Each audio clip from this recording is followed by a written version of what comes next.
A company in India has said it has been turning captured carbon dioxide from a coal-powered boiler into valuable chemicals such as baking powder in what is thought to be a world first. The process is taking place at a chemical plant in the city of Tuticorin. With the help of an Indian firm, Carbon Clean Solutions, they say they can save 66,000 tons of CO2 emissions a year. I am a businessman. I never thought about saving the planet, Ramachandran Gopalan, who owns the plant, Tuticorin Alkali Chemicals, told BBC Radio 4. I needed a reliable stream of CO2, and this was the best way of getting it.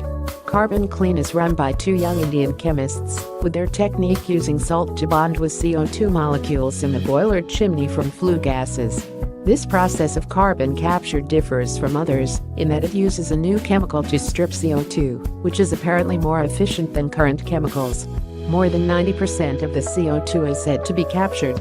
The soda ash produced has a range of uses, which include glass manufacture, sweeteners, detergents, and paper products, according to The Guardian. The plant supposedly has almost zero emissions now, since utilizing the technique. Last year, a plant in Iceland made a breakthrough when it turned carbon dioxide into stone. But having a more useful byproduct, like soda ash, could be more appealing to businesses.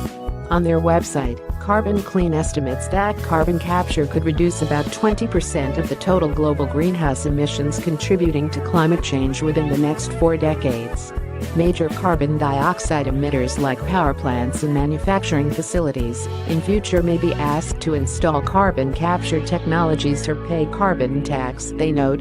Carbon Clean Solutions is innovating and working with customers to develop technologies that will cost-effectively reduce the CO2 emissions from such large point sources. Last year, although a rather grim one by other measures, was a splendid one for research. From gravitational waves to cooing dinosaurs, we've uncovered a lot about the world around us, but as a remarkable new study has revealed, there's a lot within us we've yet to discover too. Writing in the Lancet Gastroenterology and Hepatology, scientists have officially announced the discovery of a new organ inside the human body. That's right, there's a brand new organ hiding in our abdomen, and it's only just been classified. Known as the mesentery, meaning in the middle of the intestines, it can be found in our digestive systems. Leonardo da Vinci actually gave one of the first descriptions of it back in the day, but until around 2012 it was thought to be a series of separate structures keeping the intestines attached to the abdominal wall, like a series of support girders. A team from the University of Limerick, however, used complex microscopy work to confirm that the structures are all interconnected and appear to be part of one overall structure. Much of the research was conducted on patients undergoing an operation to remove most or all of their colon. Having been taught to medical students since 2012 as being a new organ, it has now been added to the famous Gray's Anatomy textbook and described in this new paper. In the paper, which has been peer-reviewed and assessed, we are now saying we have an organ in the body which hasn't been acknowledged as such to date. Calvin Coffey, a professor of surgery at the University of Limerick and coordinating author of this study, said in a statement. Anatomical diagram of the mesentery. J. Calvin Coffey D. Peter O'Leary Henry Van de Carter Lancet. Rather wonderfully though, apart from its supportive nature, medical experts aren't any the wiser as to what the mesentery actually does. Its proximity to the intestines may give researchers a hint, but no definitive conclusions have yet been made. We have established anatomy and the structure. The next step is the function, Coffey added. If you understand the function, you can identify abnormal function, and then you have disease. Put them all together, and you have the field of mesenteric science, the basis for a whole new area of science. Blood vessels, nerves, and lymphatic tubes carrying a blood plasma-like fluid that is rich in white blood cells go via the mesentery to the intestines, so it clearly has an active function. Far more research needs to be done to actually find out what it does, though. Whether it's nuclear warfare or a zombie apocalypse that triggers the end of the world, Vivos Group wants you to be prepared. The California-based company builds and maintains massive fortified shelters where high-net-worth families can buy space and live out Armageddon. Its new development, Vivos Point, is billed as the largest private shelter community on Earth. The bunker community houses up to 5,000 people and can withstand a 500,000-pound blast. Take a look inside this modern-day Noah's Ark. This is the place you will want to be when the SHTF or ST hits the fan, according to a release from Vivos Group. No one calls this point home just yet. Copyright terravivos.com. The property contains 575 bunkers made of hardened concrete and steel. Copyright terravivos.com. Located in South Dakota, the structures were originally built by the Army Corps of Engineers in 1942 as a military fortress that stored explosives and munitions. Copyright terravivos.com. The bunkers were built to withstand a 500,000-pound blast from explosives within. Since 1967, when the base was retired, the bunkers have been gutted.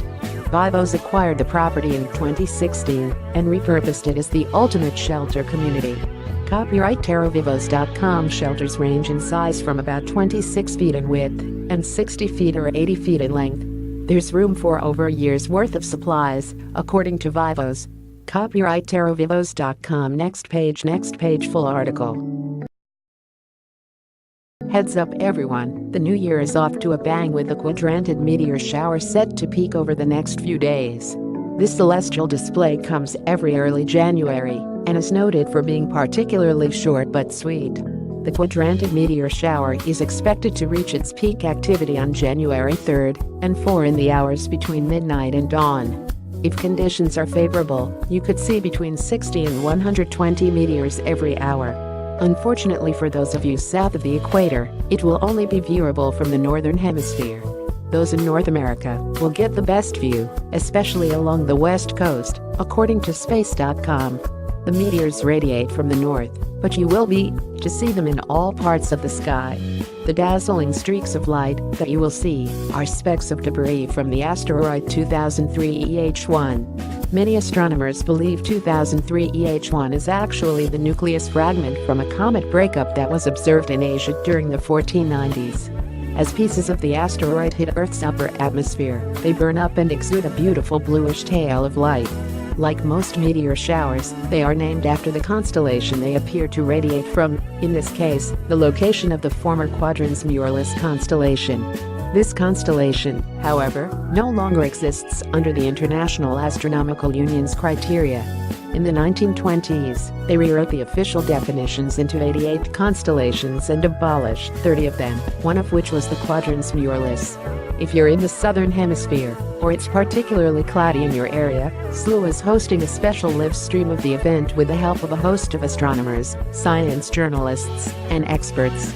Tune in below anytime after 8:30 a.m. Eastern Standard Time, 2 p.m. GMT, on Tuesday, January 3. But all you really need to know is stay up late, get away from artificial light, pray for clear skies, stay patient, and enjoy. Here are 8 other reasons to look up to the skies in 2017.